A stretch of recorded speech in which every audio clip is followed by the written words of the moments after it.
Yeah, I think the socio-technical innovation systems approach can be useful to the MECS program for various reasons. I mean, if we start with the central idea is around modern energy cooking services, and cooking is a very complex social practice wherever we look in the world. It's bound up with ideas about ourselves. It expresses our culture. It's involved in rituals, and so on. It's bound up in all sorts of aspects of our lives. So it's a very complex practice. So that already starts to speak to the kinds of issues that we talked about, where socio-technical understandings try to understand that context deeply. You know, what are the social practices and cultural norms, etc.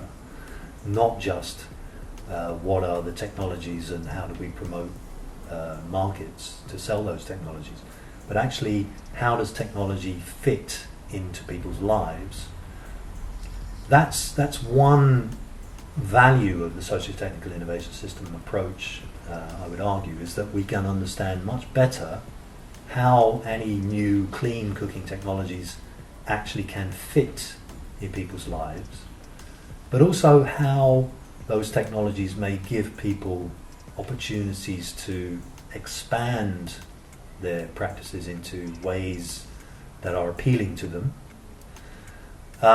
but also not just about the products and how to sell them, which is an important feature of promoting electric cooking. But if we think below the bottom of the pyramid again, we can potentially start to think about how do we get clean cooking practices into the lives of those who can't afford to participate in markets. Now that may be somewhere down the road, because there's a lot of work to do in terms of understanding how modern energy cooking devices can fit in people's lives in the first place.